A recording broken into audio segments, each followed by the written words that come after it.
Glad to see everybody is well.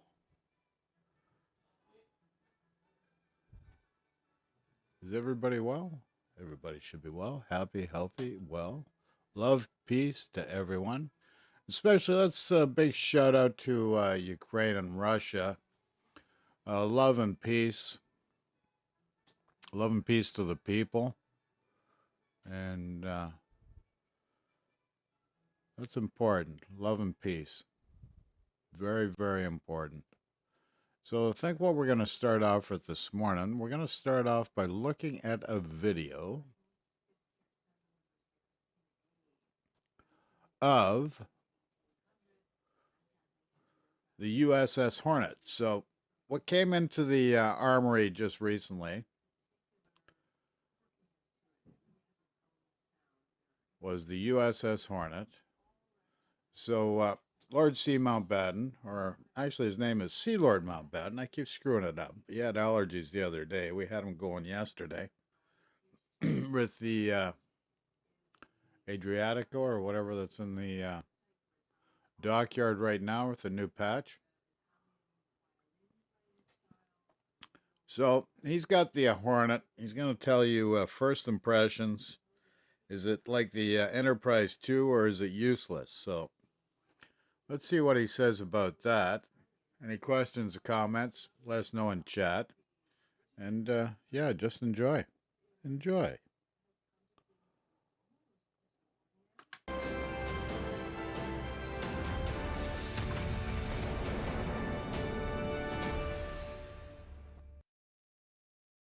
Hello, good people of YouTube. Mountbatten here. And today we have the brand new Tier 8 Premium Aircraft Carrier Hornet import to review for you guys today. Before we get going in the review though, just want to give a huge shout out to the channel's Patreons. For those of you that don't know, I am not affiliated nor supported by Wargaming in any way, shape, or form. So all these ship reviews I either have to purchase with funds from the channel or funds from the generous Patreons whose names should be up on screen at this moment. So again, a huge shout out to you guys, and thank you guys for making this review possible. Alright, so the Hornet, Tier 8 Premium U.S. Aircraft Carrier, real still historical ship here. Of course, the ship that the Doolittle Raid was launched from, and as you can see, she does in fact have her B-25s on deck. I'm so glad they managed to get that in the game and somehow get that to work. How good is it? We'll see here in a moment. So yes, we have two of the Yorktown class carriers in game with the Enterprise and the Hornet now. And hopefully the Yorktown, which was announced alongside the Hornet, will eventually make it into the game in some way, shape, or form so we can have all three of the Yorktown sisters in game. That'd be very, very cool. And I just gotta say too, art department as always knocking it out of the park here. The model looks very good. I assume it's just the Enterprise's whole model, but there are some clear upgrades. Enterprise is quite an old ship in the game now, but the model looks great. So again, as always, hats off to the art department. Beautiful, beautiful model here. And I don't know, I haven't checked yet, but they do have a pretty cool alternate permanent camo for the Hornet.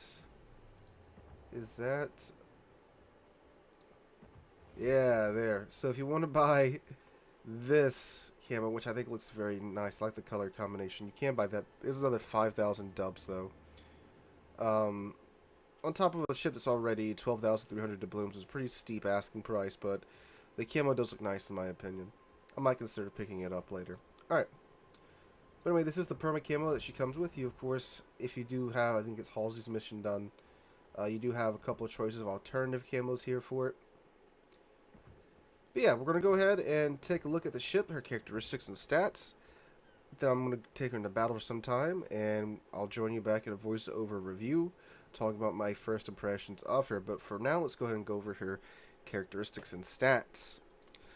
Armor layout, again, you know, the ship isn't as important here. The planes are really what you're going to be using 90% of the time, but the flight deck is 25 millimeters of armor, bows 19, side is 40, stern is 19 as well.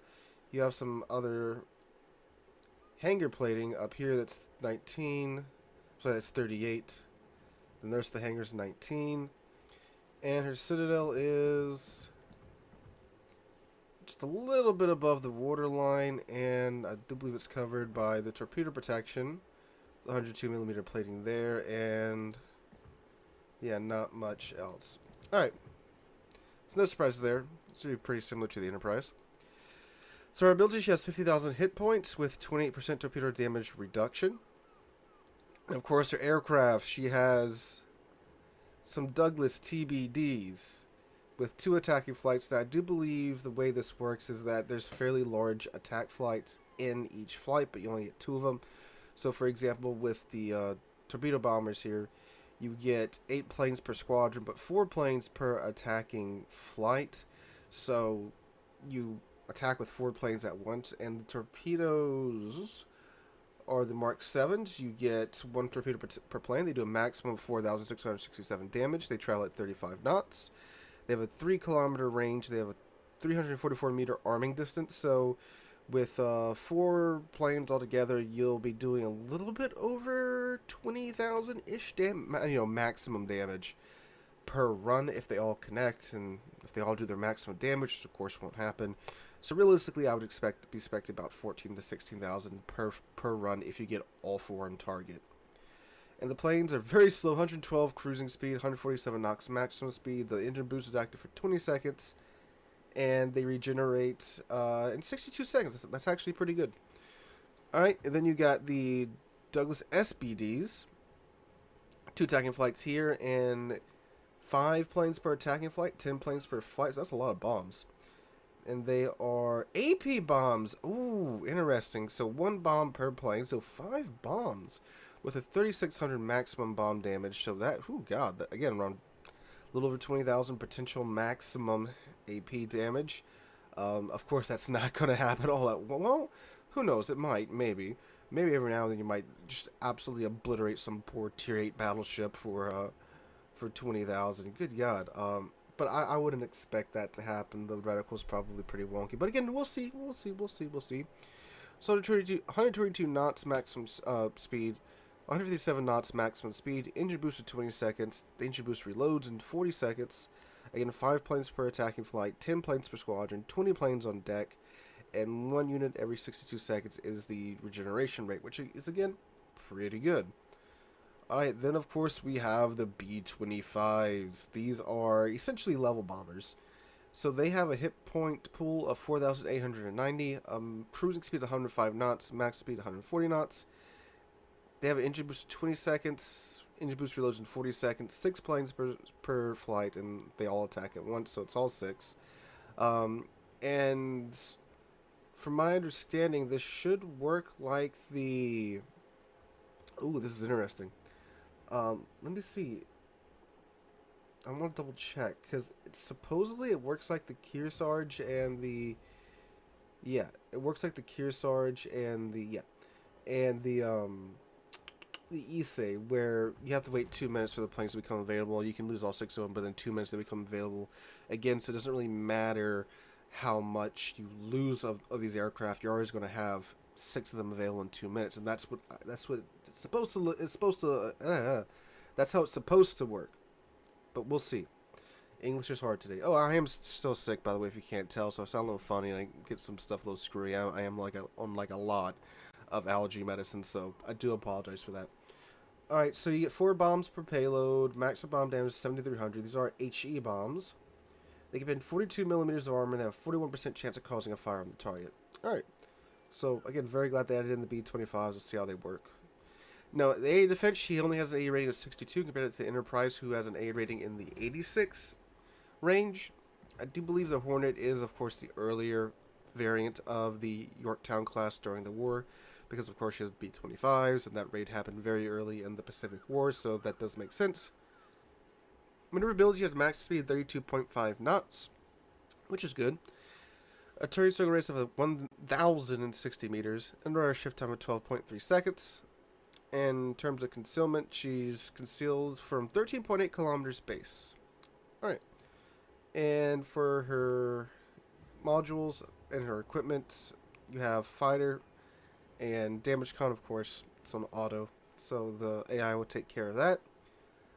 Alright, so I'm going to go ahead and slap a module and commander build on her, and I'll meet you guys right back here after that. Alrighty, so what I did here was essentially the same build I did on Enterprise, where I built into the torpedo bombers, especially so considering that you have AP dive bombers, which a lot of time it's kind of like a slot machine. It's really down to how do the bombs fall, how does RNG treat you. So most of your consistent damage is going to be coming from the torpedo bombers, especially so since the B-25s are only available every 2 minutes, and it's only one squadron every 2 minutes. So you're going to be using a lot of the torpedo bombers and leaning on them for your damage. At least that's what I'm thinking is going to that's what I'm thinking is going to happen here. So that's why I went with this build. So I went with, for the modules at least, Air Groups Mod 1 to get the planes back to the carrier faster. That increases our cycle rate. Aircraft Engines Mod 1 because that gives you a longer engine boost, and these are slow planes, and we're going to be using that a lot because it's either that or damage con, and carriers don't really care about fires. Ironically, that's what killed carriers a lot during World War II, but in this game, it's a mild inconvenience. Then I went with Aerial Torpedoes Mod 1 to get the torpedo speed up because these are slow torpedoes. They went like 35 knots beforehand. There's a lot of ships you can see that can outrun those. So, bit more speed is what we want. Then I went with Torpedo Bombers Mod 2 that gives the torpedo bombers a little bit more health. Then with Flight Control Mod 1, which increases the aircraft preparation time and increases the amount of slots available on the deck. And for the commander build, I'm using Halsey, very appropriate. Although he was on Enterprise, but you guys get what I'm saying. So with Air Supremacy, which further decreases the prep time of the planes. Then I went with Improved Engines, which increases the speed of the squadron. Again, these are slow planes, we want them to be going a little bit faster. Then Swift Fish for another 5% to the torpedo speed. Then Torpedo Bomber, which is a very bland name for this skill, which gives the torpedoes less arming distance, so we can drop them a little bit closer if need be. Then I went with Sight Stabilization to give the aiming speed a bit of a buff to the aircraft, which is very nice. Then I went with Aircraft Armor, which reduces the amount of damage that they take from the AA. Then I went with Enhanced Aircraft Armor, which reduces the amount of damage they take from AA shell explosions. And then Proximity Fuse to give us that anti-torpedo protection damage negation. So, yeah. Building to the torpedo bombers here pretty excessively. Hopefully that'll give us a nice, good, consistent source of damage income. So now the torpedo bombers have 1,838 hit points. They now travel at 115 knots. Base speed, maximum speed 151 knots. They have an engine boost time of 22 seconds, and they are ready in 56 seconds, which is very nice. The dive bombers, they too are now available in 56 seconds. They travel at 125 knots, map speed 161 knots now. The B-25s travel at 108 knots. They are boosting at 143 knots, and their preparation time is now down to 162 seconds. So yeah, that's interesting. So I'm going to go ahead now and head into battle. Again, I'm not the best carrier player in the world, but we'll see how this goes here with the Hornet. So I'll meet you guys there for voiceover review. Alright guys, voiceover Mountbatten here. Still congested. Approximately 2 hours later, I have 2 hours of Hornet matches recorded on my hard drive right now, and boy, except for this one and one or two others, they're all terrible. Now, of course, I am not a very good CV player at all. I've come a long way since I first picked up CVs after the CV rework, but I'm far from being an actual good CV player. I would say I'm probably average in most CVs. The only one I'm actually good at is Graf Zeppelin, because that ship's so stupid and memey. I've played God knows how many hundreds of matches in it. I actually have above average stats in it. But the Hornet, so the best way I can describe the Hornet, it's like you go to a car meet and you see this Mustang. It's got the GT badges on it. It's got all the trim pieces, the bumpers, the lights, all the things indicating it's a Mustang GT. But then you open up the hood, and it's a 4-cylinder EcoBoost. So, That's what the Hornet's like, because you see it, it looks like the Enterprise, it's the same class, and you think, oh, it's the Enterprise, except, it doesn't have the rocket planes anymore. They traded that out for the B-25s, and they've messed with the squadrons a little bit, but it should be like the Enterprise, right? No, it's not. It is not at all. So, you have one squadron that you can depend upon, and that is your torpedo bombers. The torpedo bombers are good. And I really like what they've done here with the squadrons. It's kind of a mix of the Soviet CV all at once squadron mechanics and still a little bit of course, American. So the torpedo bombers are very reliable. You get 4 planes in an attacking squadron, 8 planes all in all. And like I said in the port section, true enough, if you get all 4 of those planes on target and they all hit, you will be doing about 16,000 damage a run. That is, of course, if your planes don't get shot down, if you don't miss. More than likely, it's going to be around the 10,000 range. And in the matchmaking I had, when I was constantly being shoved in the face of a bunch of Tier 10 CV, not CV, Tier 10A boats, that didn't happen. In most cases, I was getting like 3 through, actually. That's using the heal and using that squadron number 2 as a sacrificial squadron. That's another thing, too. You can't do the normal conserve plane strategy where, like in most of the other CVs, you have 3 or 4 or 5 squadrons. You can, drop one of them early, send them back to the carrier so you can start to conserve planes. You can't really do that, but that's not really a problem in Hornet because of the very low regeneration rate of the, well, very high regeneration rate, very low regeneration time of the planes. The build that I have on it, again, it's like 52 seconds. And getting on to the next point about these planes, they're so freaking slow that you normally won't run out of planes. Even when I had this one match, I think the cruisers on the enemy team was a Minotaur, a Smolensk, then they had a Ragnar and a Smoland and a Gearing, and then the ships were a Jean Bar and an Iowa and a Missouri. So yeah, just an absolute stacked AA team. I didn't run out of planes, but I sure as hell couldn't do a whole lot because I couldn't really get through the AA. So the torpedo squadron, them are your boys. Them's your boys. They are the ones you can count on. They can do damage. The other 2 squadrons, the B-25s, okay. When they are up and they are usable, they are good. They are very good. Now, they're slow. Of course, they're B-25s. They're medium bombers. They turn like a brick. Again, they're medium bombers. But they also hit like an F-250, too. What's really neat about them is that their reticle is a circle, so you can approach a ship from just about any angle, the front, the side, diagonally. It doesn't really matter as long as you get that middle cross on the center part of the ship, and you will chunk them for, in my experience, like 16k and start a couple of fires. Go after the ships that have big superstructures, American battleships, French battleships, especially French battleships too, German battleships. You'll chunk their superstructure for like 16k, and you'll set 2 fires, and they're wonderful for that. But they're only available every, if you have it spec'd, they will, let me pull it up here on the menu.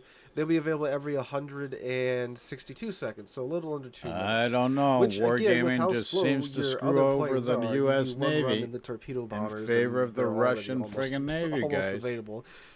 So yeah, they're nice, but again, they're only available every 162 seconds. They are slow. They don't get any heal. They don't get any fighters though, so you can't, call on a fighter or anything while It's you're not a using cheap them. They purchase do get the either. engine boost, and the engine boost does charge back up. They also get the consumable that, of course, extends that for however long it does, so that's nice as well. But again, they're only available for 2 minutes. So you got one squadron, you can really rely on the torpedo bombers. You got one that's good when it's available, and of course, 2, you can lose all 6 of the B-25s, doesn't matter. 2 minutes, they're back up. Then we get to the AP bombers. These guys are garbage. They are terrible, terrible. Just terrible. what you Now, wanted on to paper, hear. they sound pretty good. They do have really good pins, but their arming threshold is really, really, really large as well. So what ends up happening is that 90% of the time you're going to overpin the ship because the bomb's going to go all the way through the ship and explode underwater. And they don't have enough pin to get through superstructure. So you either pin the superstructure or overpin the ship, unless you run to a ship that's, of course, notoriously easy to citadel with AP dive bombers, so German battleships. I think the American heavy cruisers are as well. I did citadel Congress pretty readily when I was playing the Hornet. Other than that, they're useless. And even when you do citadel, the bombs are tiny. Tiny, tiny. It's a tiny, tiny bomb. It only does 3,600 damage. So when you do bomb them, you get like 1-2 citadels. It's only 6,000 damage. It is citadel damage. Don't get me wrong. So that is nice, but it's just yeah. What I recommend if you do pick up the ship, which obviously I don't recommend you pick up the ship, unfortunately. Hmm. Um, these are Not the planes that you recommended, send folks. when you don't really know where that Minotaur is at, and you want to go find it, because you can lose these guys and you're fine. You don't want to use these planes anyway. So they're the sacrificial lambs for scouting or flying over a DD. These are the planes you can afford to lose because they don't really do too much. Oh, and if you can't tell too, they don't actually dive bomb. They carpet bomb or glide bomb, I think is the technical term for what they're doing here. So yeah, yeah, it's not good. They don't approach well. The bombs don't do a lot of damage. They're going to overpin a lot. And there's only really a handful of ships you can actually get good, consistent hits on with them. And if those ships aren't in game, then these bombers are pretty They're much useless. So you really want to be bouncing back between the... Useless, they say. What I tried to do at least was the torpedo bombers, and then Holy if like, there crap. 10 Holy seconds left crap, in the useless. B-25s, I'd wait the 10 seconds and launch them. I would only use the AP bombers when I really needed to. Overall, I'd give the Hornet Okay, a you're 5 paying a lot out for of this 10. friggin' ship. It's 5 out of 10, eh? pros being the torpedo squadrons are a source of good, consistent damage, and they attack in very large waves. And if you do manage to get all of your torpedoes on target. Okay, folks, so this is the USS Hornet, the United States Navy Hornet. Historically, they seem to have done quite well with the portrayal of this ship. But as he's saying, it's a mixed bag. It's compared to the Enterprise, which used to be the premium tier 8. He's only giving it a 5 out of 10.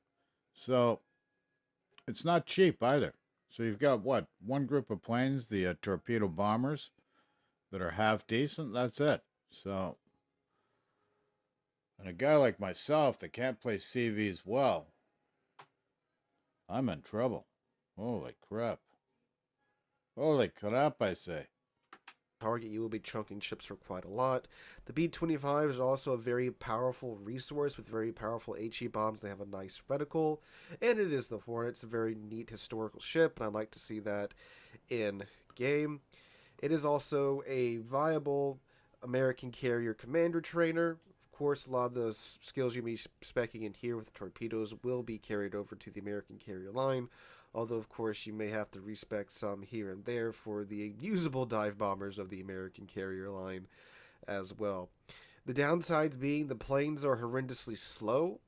The planes don't have a lot of health. The AP dive bombers, well, not even dive bombers, the AP bombers are completely horrendous. Like I just mentioned, they're not dive bombers. They carpet bomb or glide bomb. They have very, very minuscule damage. They have insane armor threshold and arming time, so you're going to overpin most targets. And the B-25s are only available every 3 minutes base, 2 minutes and 42 seconds with the build on it. And all around, it's just, God, I wish it was better. I really do. Carriers don't get a lot of love in this game, obviously, but if there's a carrier that was going to be accepted by a large chunk of the player base, especially the North American player base, it would be the Hornet. And she's really subpar. Now, I know some players might rejoice at this because, it's a carrier that's not insanely overpowered. And yeah, it's true, it's not overpowered. Consider this, too. I only ran across none when I was playing. Normally, the morning of patch day, morning of the day after patch day, which is normally like a Thursday or Friday, which tends to be the days when the new premiums get released. The new premium is normally everywhere, but I didn't run across any. And the way matchmaking is supposed to work, it's supposed to try to get your exact ship on the other side. So Tier 8 American Premium Aircraft Carrier, it should be another Tier 8 American Premium Aircraft Carrier, which would be the Enterprise of the Hornet. I didn't run across either. Now, of course, the Enterprise is very rare, but the Hornet just released, so you would think she'd be out in droves today, but she was not, at least when I was playing which is typically fairly early. We're on spring break right now, so I'm playing earlier than I normally do, but hey, that might be an indicator of something one way or another. But yeah, guys, pass on this one. If you do get her in a Christmas container or in a random container, I do think she's an alright ship if you get used to playing it, but it's a steep learning curve, and the majority of you guys that are interested in carriers probably will pass on her anyway. But anyway, guys, let me know what you guys think about the Hornet in the comments down below. If you enjoyed the video, make sure to drop a like and subscribe to the channel. Okay, so there you go, guys. The USS Hornet, the premium. Oh, let's go back to the screen. This is the premium Tier 8 U.S. Navy aircraft carrier they just put in game. Now, he's giving it a 5 out of 10. It's not a buy recommendation from his point of view. So let's go back, look at his stats. Okay, so he did 140,000 in damage, which is a lot better than what I can do, I'll tell you. But this is supposed to be a premium ship, but he says it's subpar. And, you know, you can tell by, you watch the video, take it from there. So this looks like it's really not a buy, which is a shame. It's an absolute shame, I say. So let me know what you think in chat. So that's the USS Hornet. I'm not a CV player. Is it something I'd like to play? You know, I'd like to get more involved maybe with the CVs and maybe even but the submarines I think is just a bad fit too. A really bad fit because, you know, you got random battles. It's not like it's a real-time strategy where you've got control over your whole fleet and you can position your assets in a certain way to counteract submarines. You can't do that in this game. It's a random battle, random game. And it was tough enough to get the CVs in, which are the aircraft carriers on that basis, let alone submarines. So submarines are not a good fit. And what I've recommended and expressed many times is to do a separate game format, same as co-op, where CVs, aircraft carriers, and submarines, real guys could play with support cast of bots on each side. That way the surface type ships, which we play like Minotaurs and battleships and destroyers, can play in what their format they're accustomed to and take this equation out. Because don't forget, you got 12 different guys playing a random battle. And there's 12 different philosophies. And trying to fit in the various different classes, very difficult. So that's why, you know, with battleship, cruiser, and destroyer, it's been able to, you know, work itself out just fine that way. And you can't make everybody happy, obviously. But a good aircraft carrier player, he can change the game totally. Like, really change the game. And same with these submarines. And that's where, in a real-time strategy game, yeah, they would work better. But not in this type of format in a randomized setup. That's the way I look at it. So anyways, this is the USS Hornet. Review of the Hornet. Thanks for watching, and take care, folks.